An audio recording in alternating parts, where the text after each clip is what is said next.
Morning, guys. I wanted to show you the next step of our Photopea assignment. We're going to be doing a parody.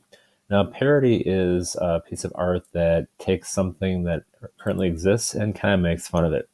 So if you go to Google and just type in art parody, you can see quite a few different ideas that people have done. You might recognize some of these, like the Starry Night, or you have American Gothic, some different variety of different ones.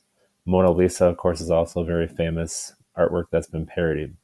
So it takes and leave enough of the existing artwork so we can tell what it is, but add to it in a funny and creative way.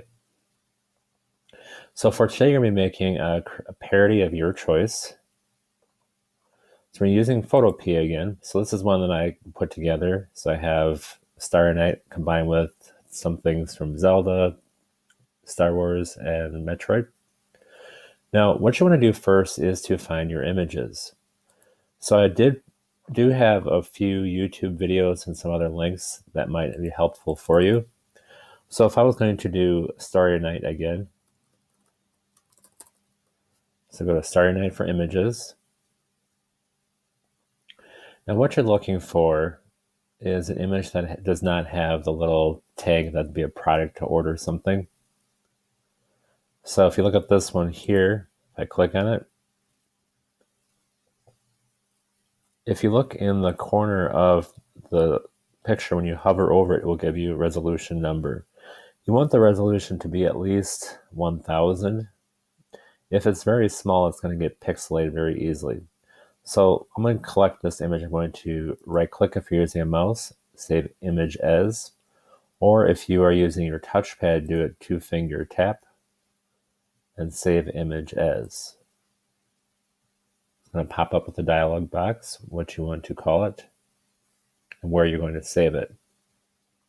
You could just put it in your downloads folder, and I would rename it from this here, and then hit save after you type in a better description. Think of some other ideas you might want to add into your picture. So if I wanted to have, let's say, continue with my Star Wars idea, and type in Death Star. If you want an image that has no background, add PNG to the end of it. You'll be more likely to get images without a background, which will make things easier for you. If you do get a background, I will show you again how to remove that. So this one might be good. We'll click on it. Now this is less than 1000, but it is totally fine. You notice that there is a white background, but that is okay. You can tell if it's transparent if you see a checkerboard background. So again, I'm going to right click, save image as, and then Death Star. And think of some other objects you might want to add. I'm looking for at least 3 to 4 objects you're adding into your digital collage and to make your parody. All right, so I already downloaded some other images, so I'm going to jump ahead and begin to create a new document. So go to File, New, and I'm just going to change it to Print, and leave the letter 8.5 by 11. Then hit Create. All right, now to bring in your images, you're going to go to File, Open in Place.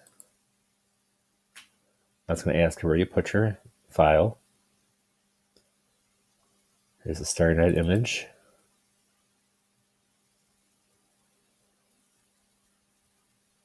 And that's okay if it does not fill up your paper. I'm just going to move it maybe in the center before I place it. I can say I have a background and I have my Starry Night image. Go to File, Open in Place, and just start to bring in all of your images. So bring in the Death Star. And don't worry if they're not exactly in the right place. File, Open in Place.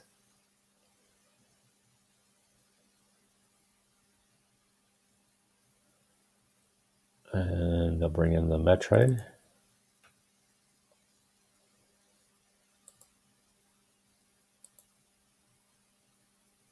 And repeat this until you have all the images in your picture that you want to use.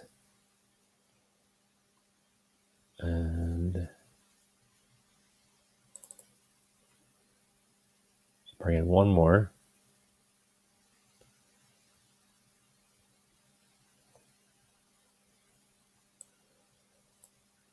Now this program, as you add more images, it may slow down because it's a web-based program, so it does rely on all the information from online to keep it running and the power of your computer.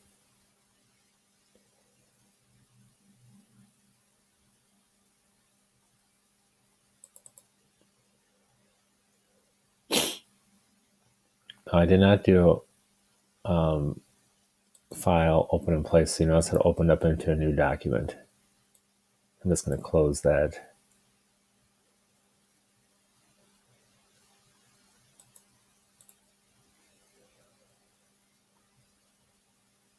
And I'll put, if you hit the F key, it jumps into full screen. File open in place. This is my last one. I'll add. I found a castle background for Hogwarts. Okay, so I'm just going to move this out of the way. All right, so first thing, let's zoom in. You can hold down your scroll wheel and the Alt key, which is next to the spacebar. You can zoom in. You can also use the magnifying glass in the corner. Now, each of the objects I made are in a different layer. So if I wanted to move the TIE fighter, make sure that you click on the TIE fighter. Go to the move, and then you can move it around. And keep on bumping the F key. All right, let's take a look at that Metroid. I'm just going to move it over here. Now, if you look at it, we have this background on here. Now, that it did add the checkerboard background, and it's not transparent. So let's remove that. So if I go into the magic wand under the selection, remember the keyboard shortcut is W. I'm going to change the tolerance right away to about 30.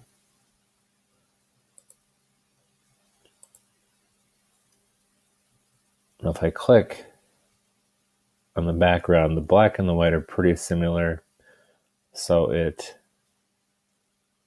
selected it all. Now you could either erase it with the eraser tool. Now right now the eraser tool is very small.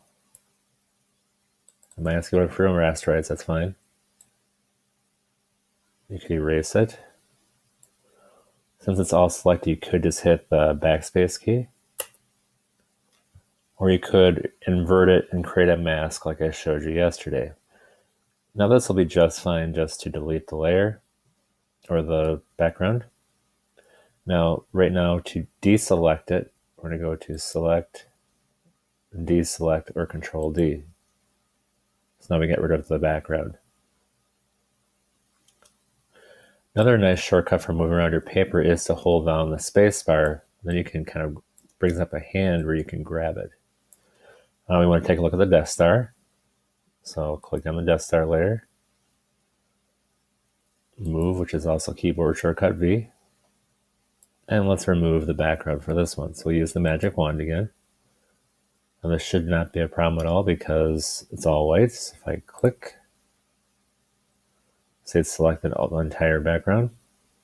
I'll set the backspace key. Okay, so it's asking us to rasterize it. Rasterize means it is a pixelated image. So to rasterize, I'm going to right click on the Death Star layer and rasterize. Now if we go to delete it, it should delete out. Now we still have the selection there, so I'm going to hit Control D or select deselect. So now I have my Death Star. I might move that over where the moon would be. That's no moon.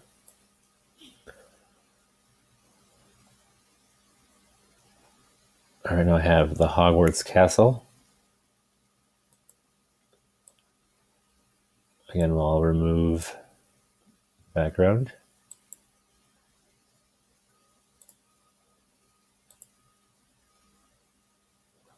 And delete that out. Okay, it wants me to rasterize it first. Right click, rasterize. Now I should be able to delete out the background. All right, I'm going to deselect it again. Now, the next thing we wanted to do is to start to resize some of our objects.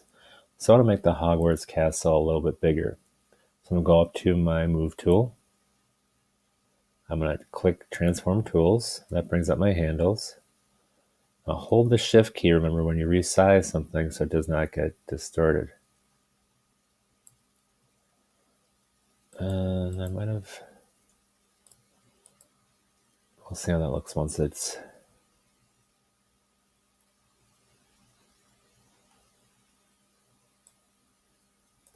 Yeah, I'm not sure that I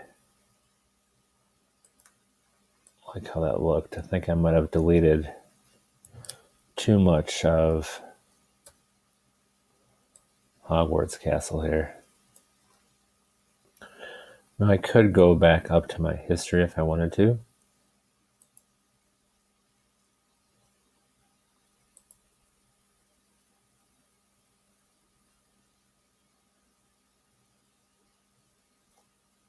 I'll zoom in a little bit at it.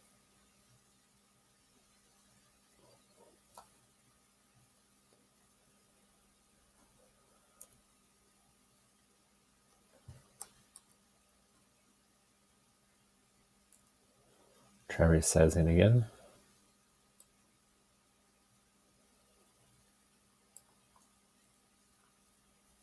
Remember to zoom out, hold down the Alt key. It looks a little better now. I don't know why it...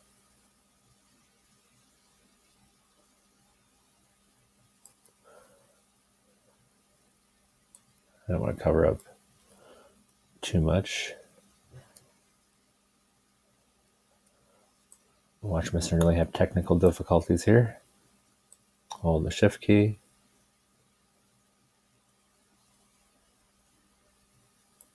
And I'll move it down a little bit more. I can always crop off a little bit of that extra later. So if you hit the Escape key like I just did, it will go back to a previous before it commits. So once you have it the way you want it, you might have to hit the check mark up on the top. All right, so right now you can see the Hogwarts layers on top of everything. You can reorder it. I'll put that almost to the bottom. And I'm just going to hit the eyeball to turn it off. Move my Metroid out of the way a little bit. So it's going to take a little bit of time for you to compose it the way you want it, to make my TIE fighters a little smaller. You can always duplicate layers. I could duplicate if I wanted another TIE fighter. And I'll make this one a little bit smaller, a little further away. And I'll put it behind my other one.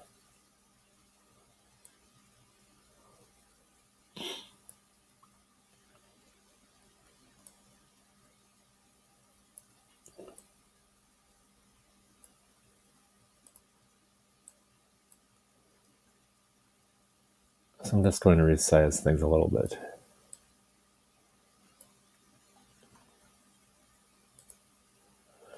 Now, one thing you might notice is I have my background have the cypress tree kind of going through. I want to show you a trick to get rid of some things in your background. So I'm going to zoom in into the painting. We're going to be using the clone tool. So I'm going to make sure I have my Starry Night image. Sometimes I will duplicate a layer if I know I'm going to be doing some changes to it, so that way I don't have to worry about ruining my original. Now, the rubber clone tool allows you to kind of use existing backgrounds and use it as like a stamp. So what I'm going to do, I'm going to make my brush a little bit smaller. And the size might depend on how big your resolution is. I'm going to hold the Alt key to get my sample source. Now if I go to click, you can see where it's going to be using this as a stamp. Okay, you can rasterize it. So I'll Alt click again. I usually will frequently take samples because I don't want it to look. It's almost like magic where you can get rid of things in the background that you might not want. And with Van Gogh's painting, it works out really well because it's very textural and rough, so it's easy to kind of disguise.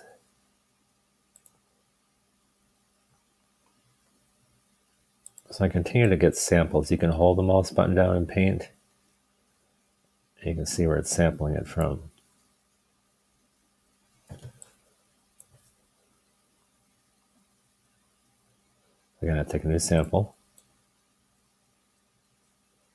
If you keep on painting, you notice it will catch different parts, so you do have to lift up on your mouse sometimes to make it work.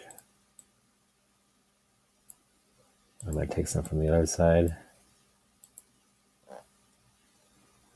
And I can always turn on my Hogwarts layer to see if it... Okay, it's not quite there yet. Now, if it's going a little slow, you can make your brush larger.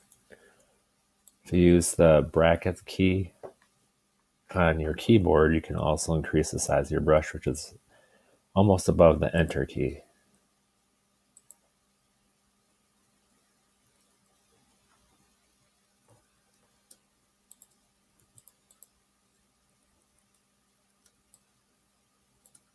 Almost there.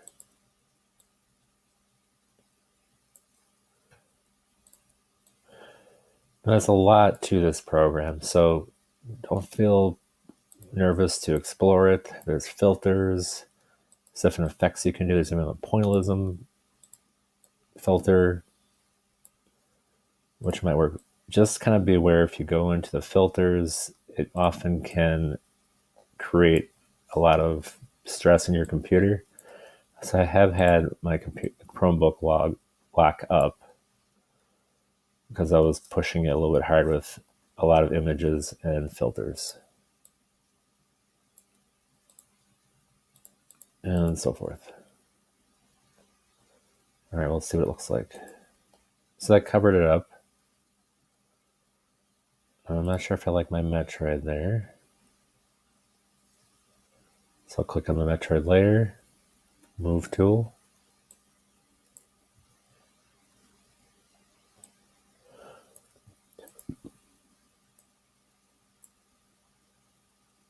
You can also rename your layers if you want to, if that helps you keep them a little more organized. All right, once I have my picture the way I want it, I'm going to take the crop tool and crop it. I'm going to bring it in just a little bit. When you have it the way you want, hit the check mark. One last thing I would like you to do is to add your name.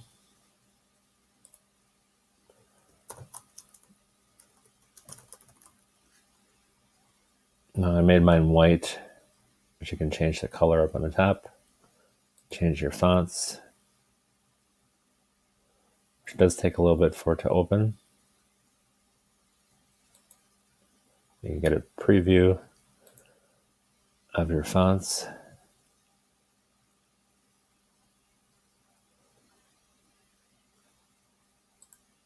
Now, one important thing I did not mention yesterday, I did not do, is to regularly save it. So I'm going to save the PSD. And that's a Photoshop file. It will allow you to edit your layers. Once you export it, it will flatten it out. You will not be able to edit it. I can see it's pretty large. All right, once I'm all finished,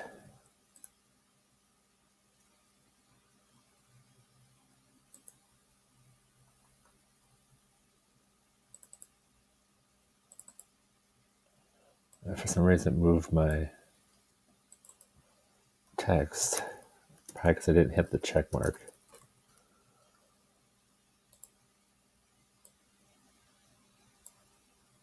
All right,